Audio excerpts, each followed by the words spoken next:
Bowring ಆಸ್ಪತ್ರೆ ತಡೆಗೋಡೆ ಬಿದ್ದು 7 ಮಂದಿ ಸಾವನ್ನಪ್ಪಿದ್ರು. ಸದ್ಯಕ್ಕೆ ನಾನು ಬೌರಿಂಗ್ ಆಸ್ಪತ್ರೆಯ ತಡೆಗೋಡೆ ಮುಂಭಾಗದಲ್ಲೇ ಇದ್ದೇನೆ. ನನ್ನ ಹಿಂಭಾಗದಲ್ಲಿ ನೀವೇನು ನೋಡ್ತಾ ಇದ್ದೀರಿ, ಇದು ಕೂಡ ಸಂಪೂರ್ಣವಾಗಿ ಶಿಥಿಲಾವಸ್ಥೆಗೆ ಬಂದಿರುವಂತ ತಡೆಗೋಡೆ. ಅಂದ್ರೆ ನಿನ್ನೆ ಘಟನೆ ನಡೆದಿರುವಂತ ಕೇವಲ ಒಂದು 100 ಮೀಟರ್ ಅಂತರದಲ್ಲಿ ದೂರದಲ್ಲಿರುವಂತಹ ಈ ಒಂದು ತಡೆಗೋಡೆ ಕೂಡ ಸಂಪೂರ್ಣವಾಗಿ ವಾಲಿ ನಿಂತಿರುವಂತದ್ದು, ಬಿರುಕು ಕೂಡ ಬಿಟ್ಟಿದೆ. ಇದು ಯಾವಾಗ ಬೀಳುತ್ತೋ ಅನ್ನೋದು ಇನ್ನೂ ಕೂಡ ಆತಂಕದಲ್ಲಿ ಇಲ್ಲಿರುವಂತಹ ಜನರು, ಇಲ್ಲಿರುವಂತಹ ಬೀದಿ ಬದಿ ವ್ಯಾಪಾರಿಗಳು ಆ ಒಂದು ಆತಂಕದಲ್ಲೇ ಬದುಕ್ತಾ ಇರುವಂತದ್ದು ಇಲ್ಲಿ ನಾವು ದೃಶ್ಯದಲ್ಲೂ ಕೂಡ ನೋಡೋದಕ್ಕೆ ಸಾಧ್ಯ ಆಗುತ್ತೆ.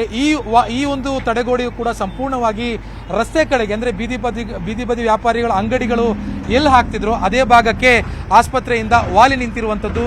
ಕೇವಲ ಈ ಒಂದು ವಾಲ್ ಮಾತ್ರ ಅಲ್ಲ, ಇಲ್ಲಿ ಎಡಭಾಗದಲ್ಲಿರುವಂತಹ ತಡೆಗೋಡೆಯು ಕೂಡ ಸಂಪೂರ್ಣವಾಗಿ ಬಿರುಕು ಬಿಟ್ಟಿದೆ. ಇದೇ ರೀತಿಯಾಗಿರುವಂತಹ ಚಿತ್ರಣ ಬಹುತೇಕ ಬೌರಿಂಗ್ ಆಸ್ಪತ್ರೆ ಇಡೀ ಸುತ್ತಲೂ ನಿರ್ಮಾಣ ಆಗಿರುವಂತಹ ಈ ಒಂದು ತಡೆಗೋಡೆಯಲ್ಲಿ ನಮಗೆ ಕಾಣೋದಕ್ಕೆ ಸಾಧ್ಯ ಆಗ್ತಾ ಇರುವಂತದ್ದು. ಅಂದ್ರೆ ಇಲ್ಲಿ ಮೇಂಟೆನೆನ್ಸ್ ಇಲ್ಲ, ನಿರ್ವಹಣೆ ಇಲ್ಲ ಅನ್ನುವಂಥದ್ದು ನಮಗೆ ಮೇಲ್ನೋಟಕ್ಕೆ ಖಚಿತ ಆಗ್ತಾ ಇದೆ. ಈ ಒಂದು ಗೋಡೆ ಏನಿದೆ, ಈ ಗೋಡೆ ಇದೇ ರೀತಿಯಾಗಿ ಇಡೀ ಬೌರಿಂಗ್ ಆಸ್ಪತ್ರೆಗೆ ಸುತ್ತಲೂ ನಿರ್ಮಾಣ ಆಗಿದೆ. ಈ ಗೋಡೆ ಹೊರಭಾಗದಲ್ಲಿ, ಅಂದ್ರೆ ನೀವಿಲ್ಲೇ ನೋಡ್ತಾ ಇದ್ರಿ, ಈ ಫುಟ್ಪಾತ್ ಅಲ್ಲಿ ಮತ್ತು ಇಲ್ಲಿ ಈ ಭಾಗದ ಫುಟ್ಪಾತ್ ಅಲ್ಲಿ ಇಲ್ಲೆಲ್ಲವೂ ಕೂಡ ಅಂಗಡಿಗಳಿರ್ತವೆ. ಇದೆಲ್ಲವೂ ಕೂಡ ಅಂಗಡಿ ಅಂದ್ರೆ ಬೀದಿ ಬದಿ ವ್ಯಾಪಾರಿಗಳು ತಮ್ಮ ವ್ಯಾಪಾರಕ್ಕೋಸ್ಕರ ಇಟ್ಕೊಂಡಿರುವಂತಹ, ವ್ಯಾಪಾರ ಮಾಡೋದಕ್ಕೆ ಇಟ್ಕೊಂಡು ಟೇಬಲ್ನ ಕಟ್ಟಿಗೆ ತುಂಡುಗಳು, ಸೊ ಇವೆಲ್ಲವೂ ಕೂಡ ಇಲ್ಲೇ ಇಟ್ಟು ಇಲ್ಲೇ ವ್ಯಾಪಾರ ಮಾಡುವಂಥದ್ದು ಇಲ್ಲಿರುವಂತಹ ಬೀದಿ ಬದಿ ವ್ಯಾಪಾರಸ್ಥರು ಮಾಡ್ತಾ ಇದ್ದಾರೆ. ಇವರ ಮೈ ಮೇಲೇನೆ ಇದು ಬೀಳೋದಕ್ಕೆ ಅವಕಾಶ ಜಾಸ್ತಿ. ಈಗ ಅಲ್ಲಿ ಘಟನೆ ಆಗಿದೆ ಅಂತ ಇಲ್ಲಿ ಇವತ್ತಿನಿಂದ ಸಂಪೂರ್ಣವಾಗಿ ತೆರವು ಮಾಡಿಸಿದ್ದಾರೆ. ಇವತ್ತು ಅಂಗಡಿ ಹಾಕೋದಕ್ಕೆ ಯಾರಿಗೂ ಕೂಡ ಅವಕಾಶ ಕೊಡ್ತಾ ಇಲ್ಲ. ಪೊಲೀಸರನ್ನು ಕೂಡ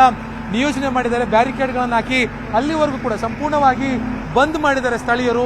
ಸೊ ಆದಷ್ಟು ಬೇಗ ಇವೆಲ್ಲವನ್ನು ಕೂಡ ತೆರವು ಮಾಡಿಲ್ಲ ಅಂತಂದ್ರೆ ನಿನ್ನೆ ಆ ಒಂದು ಶವಗಾರದ ಬಳಿ, ಮೋರ್ಚರಿ ಬಳಿ ನಡೆದಿರುವಂತಹ ರೀತಿಯಲ್ಲೇ ಘಟನೆ ಇದು ಕೂಡ ಆಗುವಂತ ಸಾಧ್ಯತೆಗಳು ಕೂಡ ಇದೆ. ಆದಷ್ಟು ಬೇಗ ಸಂಬಂಧಪಟ್ಟ ಇಲಾಖೆ ಅಧಿಕಾರಿಗಳು, ಬೋರಿಂಗ್ ಆಸ್ಪತ್ರೆಯ ಹಿರಿಯ ವೈದ್ಯರು ಎಚ್ಚೆತ್ತುಕೊಂಡಿಲ್ಲ ಅಂತಂದ್ರೆ ಮತ್ತೆ ಇಂಥ ಘಟನೆಗಳು ಮರುಕಳಿಸುತ್ತೆ ಅನ್ನೋದ್ರಲ್ಲಿ ಎರಡು ಮಾತಿಲ್ಲ. ಬೆಂಗಳೂರಿನ ಕ್ಯಾಮರಾ ಪರ್ಸನ್ ವಿಶ್ವನಾಥ್ ಹಾವೇರಿ ಜೊತೆ ಆಶಿಕ್ ಮುಲ್ಕಿ, ನ್ಯೂಸ್ 8.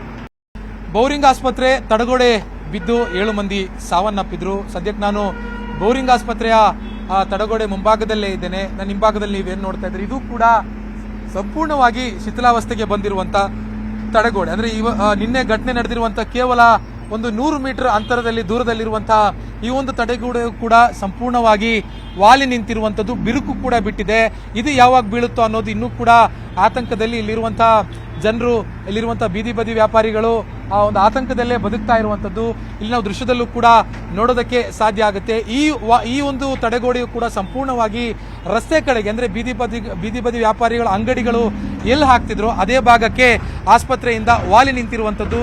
ಕೇವಲ ಈ ಒಂದು ವಾಲ್ ಮಾತ್ರ ಅಲ್ಲ, ಇಲ್ಲಿ ಎಡಭಾಗದಲ್ಲಿರುವಂತಹ ತಡೆಗೋಡೆಯು ಕೂಡ ಸಂಪೂರ್ಣವಾಗಿ ಬಿರುಕು ಬಿಟ್ಟಿದೆ. ಇದೇ ರೀತಿಯಾಗಿರುವಂತಹ ಚಿತ್ರಣ ಬಹುತೇಕ ಬೌರಿಂಗ್ ಆಸ್ಪತ್ರೆ ಇಡೀ ಸುತ್ತಲೂ ನಿರ್ಮಾಣ ಆಗಿರುವಂತಹ ಈ ಒಂದು ತಡೆಗೋಡೆಯಲ್ಲಿ ನಮಗೆ ಕಾಣೋದಕ್ಕೆ ಸಾಧ್ಯ ಆಗ್ತಾ ಇರುವಂತದ್ದು. ಅಂದ್ರೆ ಇಲ್ಲಿ ಮೇಂಟೆನೆನ್ಸ್ ಇಲ್ಲ, ನಿರ್ವಹಣೆ ಇಲ್ಲ ಅನ್ನುವಂಥದ್ದು ನಮಗೆ ಮೇಲ್ನೋಟಕ್ಕೆ ಖಚಿತ ಆಗ್ತಾ ಇದೆ. ಈ ಒಂದು ಗೋಡೆ ಏನಿದೆ, ಈ ಗೋಡೆ ಇದೇ ರೀತಿಯಾಗಿ ಇಡೀ ಬೌರಿಂಗ್ ಆಸ್ಪತ್ರೆಗೆ ಸುತ್ತಲೂ ನಿರ್ಮಾಣ ಆಗಿದೆ. ಈ ಗೋಡೆ ಹೊರಭಾಗದಲ್ಲಿ, ಅಂದ್ರೆ ನೀವಿಲ್ಲೇ ನೋಡ್ತಾ ಇದ್ರಿ, ಈ ಫುಟ್ಪಾತ್ ಅಲ್ಲಿ ಮತ್ತು ಇಲ್ಲಿ ಈ ಭಾಗದ ಫುಟ್ಪಾತ್ ಅಲ್ಲಿ ಇಲ್ಲೆಲ್ಲವೂ ಕೂಡ ಅಂಗಡಿಗಳಿರ್ತವೆ. ಇದೆಲ್ಲವೂ ಕೂಡ ಅಂಗಡಿ ಅಂದ್ರೆ ಬೀದಿ ಬದಿ ವ್ಯಾಪಾರಿಗಳು ತಮ್ಮ ವ್ಯಾಪಾರಕ್ಕೋಸ್ಕರ ಇಟ್ಕೊಂಡಿರುವಂತಹ, ವ್ಯಾಪಾರ ಮಾಡೋದಕ್ಕೆ ಇಟ್ಕೊಂಡು ಟೇಬಲ್ನ ಕಟ್ಟಿಗೆ ತುಂಡುಗಳು, ಸೊ ಇವೆಲ್ಲವೂ ಕೂಡ ಇಲ್ಲೇ ಇಟ್ಟು ಇಲ್ಲೇ ವ್ಯಾಪಾರ ಮಾಡುವಂಥದ್ದು ಇಲ್ಲಿರುವಂತಹ ಬೀದಿ ಬದಿ ವ್ಯಾಪಾರಸ್ಥರು ಮಾಡ್ತಾ ಇದ್ದಾರೆ. ಇವರ ಮೈ ಮೇಲೇನೆ ಇದು ಬೀಳೋದಕ್ಕೆ ಅವಕಾಶ ಜಾಸ್ತಿ. ಈಗ ಅಲ್ಲಿ ಘಟನೆ ಆಗಿದೆ ಅಂತ ಇಲ್ಲಿ ಇವತ್ತಿನಿಂದ ಸಂಪೂರ್ಣವಾಗಿ ತೆರವು ಮಾಡಿಸಿದ್ದಾರೆ. ಇವತ್ತು ಅಂಗಡಿ ಹಾಕೋದಕ್ಕೆ ಯಾರಿಗೂ ಕೂಡ ಅವಕಾಶ ಕೊಡ್ತಾ ಇಲ್ಲ. ಪೊಲೀಸರನ್ನು ಕೂಡ ನಿಯೋಜನೆ ಮಾಡಿದ್ದಾರೆ, ಬ್ಯಾರಿಕೇಡ್ಗಳನ್ನು ಹಾಕಿ ಅಲ್ಲಿವರೆಗೂ ಕೂಡ ಸಂಪೂರ್ಣವಾಗಿ ಬಂದ್ ಮಾಡಿದ್ದಾರೆ ಸ್ಥಳೀಯರು.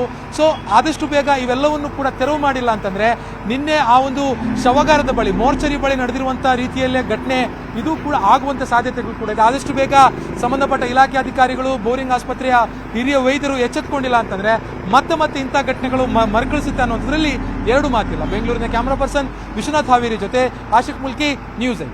ನಿರ್ಭೀತ, ನಿಷ್ಪಕ್ಷಪಾತ, ವಿಶ್ವಾಸಾರ್ಹ ಸುದ್ದಿಗಳಿಗೆ ಮತ್ತೊಂದು ಹೆಸರಾಗಿರೋ ನ್ಯೂಸ್ 18 ಕನ್ನಡ ಈಗ ಆಪ್ನಲ್ಲೂ ಲಭ್ಯ ಇದೆ. ದಯವಿಟ್ಟು ಇಲ್ಲಿರೋ QR ಕೋಡ್ ಅನ್ನ ಸ್ಕ್ಯಾನ್ ಮಾಡಿಕೊಂಡು ಆಪ್ ಡೌನ್ಲೋಡ್ ಮಾಡೋದಕ್ಕೆ ಮರಿಬೇಡಿ. ನಿಮ್ಮ ಬೆಂಬಲ ಹೀಗೆ ಸದಾ ನಮ್ಮೊಂದಿಗಿರಲಿ. ಧನ್ಯವಾದ.